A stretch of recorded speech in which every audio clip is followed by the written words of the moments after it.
ஓம் நம சிவாய. வாக்குண்டாம் நல்ல மனமுண்டாம் மாமலராள் நோக்குண்டாம் மேனி நுடங்காது பூக்கொண்டு துப்பார் திருமேனி தும்பிக்கையான் பாதம் தப்பாமல் ஷார்வார் தமக்கு.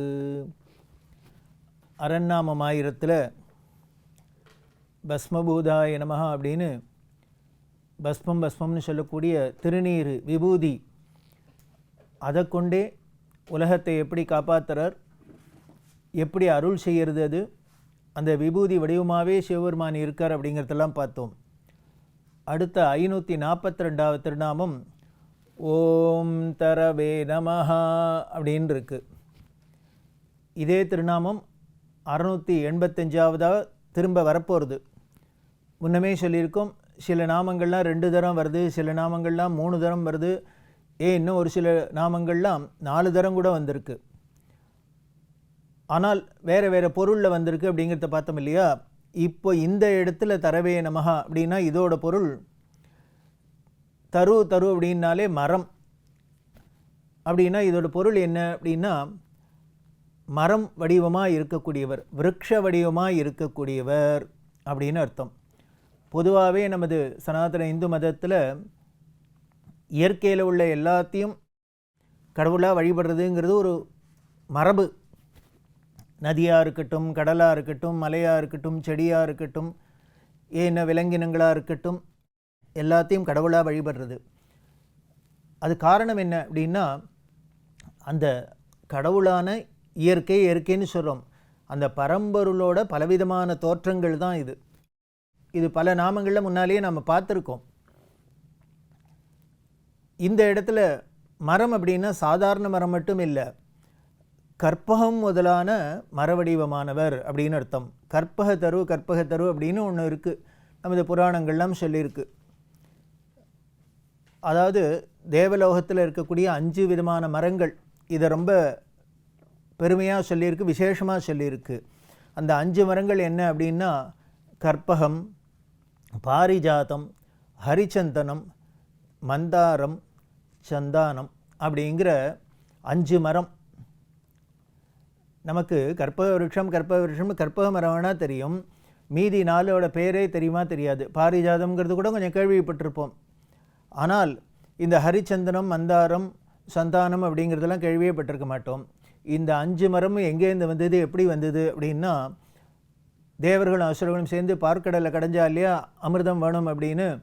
அப்படி பார்க்கடலை கடையிறதே பலவிதமான பொருட்கள்லாம் வந்தது. முதல்ல வந்தது பயங்கரமான ஆலகாலம் வந்தது. அதை இதே சிவபெருமான் தான் அவர் எடுத்துண்டு, ஏன்னா வேறு யாராலையும் அதை தாங்க முடியாது, அதனால் இவர் எடுத்துன்னு காப்பாற்றினார் அப்படின்னு பார்த்தோம்.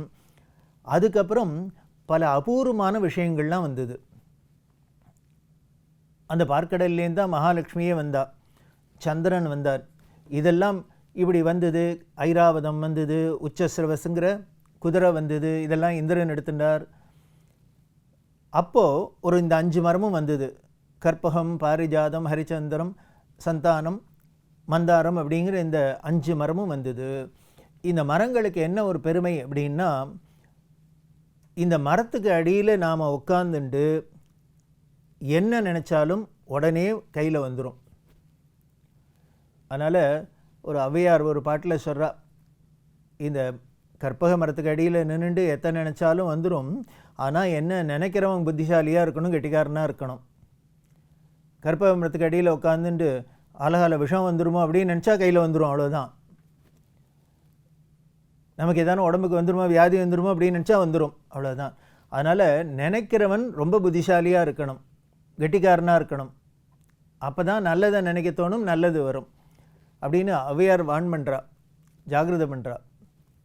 அப்படி அந்த கற்பக விருட்சம் அப்படின்லாம் சொல்கிறோம் இல்லையா, இந்த மரங்கள். அப்போது இவர் அந்த மரவடிவமாக சொல்லியிருக்குன்னா என்ன அர்த்தம்? வேறு ஒன்றும் இல்லை, கற்பக விருட்சத்துக்கு அடியில் நாம் எதை நினச்சாலும் நமக்கு உடனே கைகூடிடும் அப்படின்னா அதை போல தான் இந்த சிவபெருமானவனை இவரோட சந்நிதியில் நின்றுண்டு, இவர் பக்கத்தில் நின்றுண்டு நாம் எதை வேண்டின்றாலும் கைமேல் பலன் கிடைச்சிடும். அதான் அங்கே பொருள். இவர் உடனே மரவடிவமாக இருக்கார்னா வெறும் எய்த்தாப்பில் ஸ்தூலமாக பார்க்குற வெறும் மரம் மட்டும் இல்லை, அதோட குணத்தை சொல்கிறது. பொதுவாகவே எல்லா மரமும் என்னென்ன மரம்தான் உலகத்துக்கு நன்மையை செய்யக்கூடியது, நமக்கு நிழலை தருது, மழையை தருது, இன்னும் பசுமையை குளுமையை தருது, இப்படி பல விதத்தில் நமக்கு உதவக்கூடியது மரம் தானே. அதை போல தான் கடவுளான சிவபெருமான என்ன பண்ணுறார், நமக்கு நன்மையை செய்யறதுக்குன்னே அவர் இருக்கார். எப்படி இருக்கார்? இந்த கற்பக விருட்சம் முதலான மரங்கள் போல நமக்கு கேட்டதெல்லாம் வாரி கொடுக்கக்கூடிய வழங்கக்கூடிய கருணாமூர்த்தியாக இருக்கார். அப்படிங்கிறதுனால தான் இவருக்கு தரவே நமஹா அப்படின்னு சொல்லியிருக்கு. இப்படி இவர் பண்ணக்கூடியவர் இந்த மரத்தெல்லாம் கூட எப்படி மாற்றுவர் அப்படிங்கிறதுக்கெல்லாம் அவரோட லீலையிலேருந்தெல்லாம் சொல்லுது. தியாகராஜ லீலை அப்படிங்கிற அவரோட லீலையில் மந்தார மரத்தை பட்ட மகிழ்ச்சி ஆக்கின லீலை அப்படின்னு ஒன்று இருக்குது. சோழமண்டல சக்கரவர்த்தியாக இருந்தார் விக்ரம வீரன் அப்படிங்கிற ராஜா. இவர் ரொம்ப தர்ம நெழியில் தான் எல்லார்களும் ஆட்சி பண்ணிட்டு வந்திருக்கா. அப்படி அதுவும் இவர்களுக்கு எல்லாருக்கும் குலதெய்வம் தியாகராஜ பெருமானாக இருக்கிறதுனால அவரோட அருள்னால் இவர் நல்லாட்சி பண்ணிட்டு வந்துட்டு இருக்கிறதே எல்லாம் நிரம்பி இருக்குது. ஆனால் இவருக்கு ஒரு பெரிய குறை என்ன அப்படின்னா, இவரோட ராணியான பட்ட மகிழ்ச்சி அந்த அம்மாவுக்கு என்னமோ தெரியல ஒரு தீராத வியாதி, உடல்நலக்குறைவு வந்ததுனால என்ன ஆயிடுத்து, இவருக்கு குழந்தையே இல்லை, வாரிசு இல்லாது போயிடுது. இவ்வளோ பெரிய சோழ மண்டலத்துக்கு, அதுவும் அரசர்களுக்கு வாரிசு இல்லைன்னா எவ்வளவு பெரிய கஷ்டம். அதனால் இவர் ரொம்ப கவலைப்படுறார்.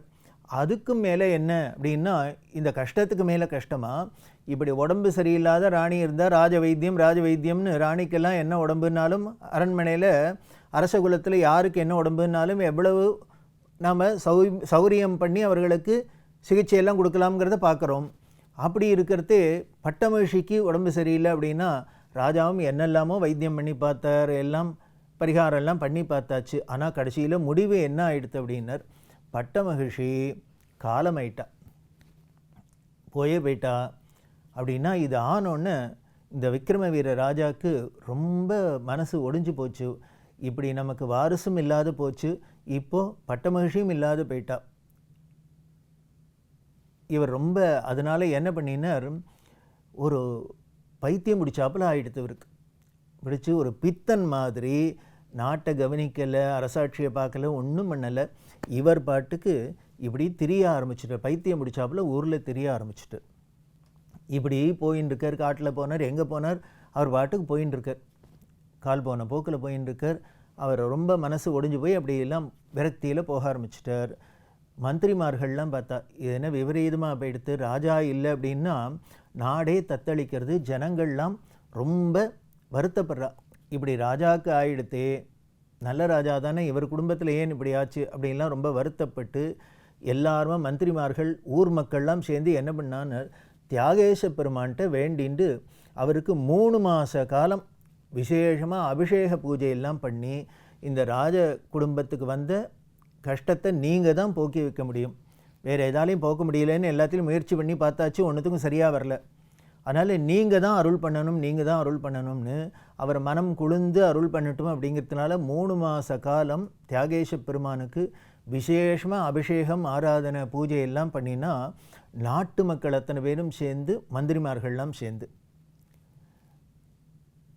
இப்படி இவர்கள் வழிபாடு பண்ணினாலோ இல்லையோ தியாகேச பெருமான் அருள் பண்ணுறதுன்னு மனம் இறங்கினார் போல இருக்குது.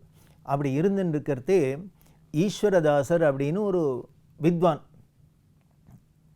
இவர் என்ன பண்ணுறார், காட்டுக்கு போகிறார். காட்டுக்கு எதுக்காக போனோன்னா சமைத்து எடுத்துக்கணும், தர்பம் எடுத்துக்கணும். இவர்கள்லாம் எப்பொழுதும் யாக யஜ்ஞம் முதலான கர்மாக்கள்லாம் இருக்கிறதுனால அதுக்கு தேவையானதை காட்டில் போய் நல்லா சமைத்து எடுத்துக்கிறது, இன்னும் வேணுங்கிற ஹோமத்துக்கு வேணுங்கிற தர்பம் எடுத்துக்கிறது, இதெல்லாம் எடுத்துக்கணுங்கிறதுக்காக இவர் காட்டுக்கு போகிறார்.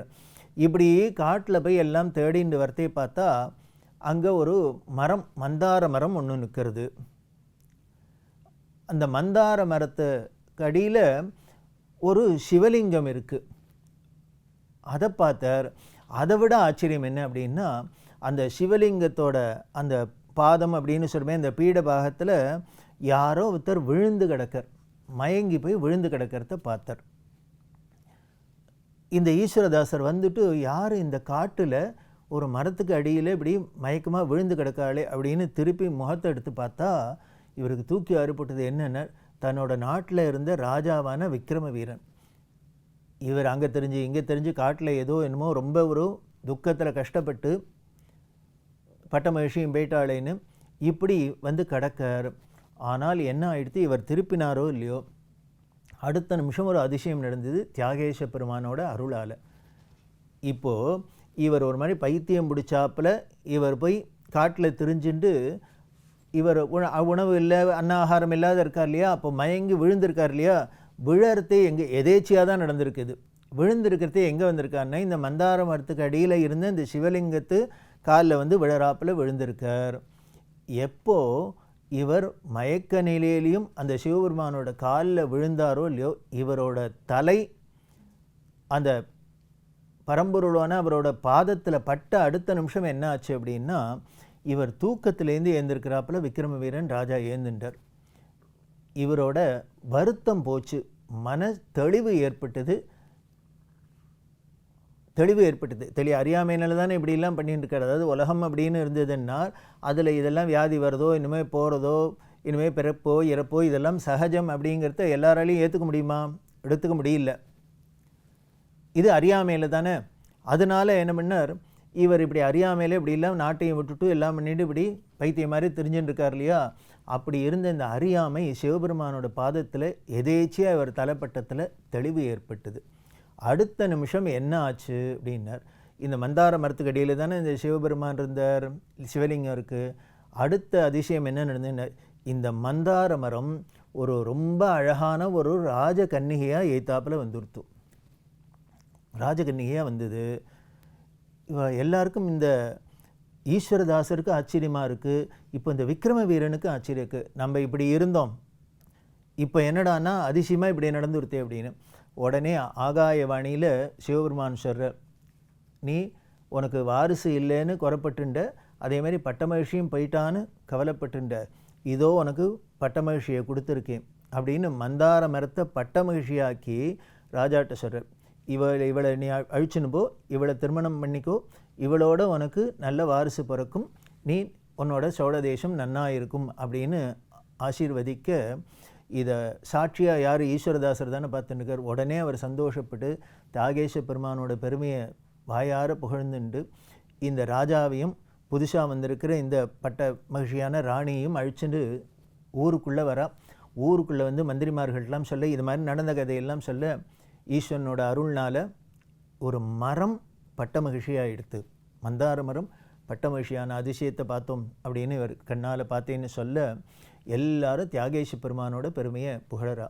அவர் நினச்சார்னா என்ன வேணால் பண்ணலாம். அவரே தான் மந்தார மரமாக இல்லை கற்பகத்தருவாக இருந்து நம்ம கேட்டதெல்லாம் கொடுக்கலாம், இல்லை வெறும் சாதாரண ஒரு மரமாக அதை கூட என்னவா வேணால் மாற்றலாம் அப்படின்னு தெரியுது. அப்படி இருக்கக்கூடிய அந்த கற்பக விருட்ச வடிவாக இருக்கக்கூடிய சிவபெருமான்கிட்ட நாமும் நமக்கு வேண்டியதெல்லாம் பிரார்த்தனை பண்ணுவோம். அவரோட பெருமையை தொடர்ந்து பார்க்கலாம். ஓம் நம சிவாய.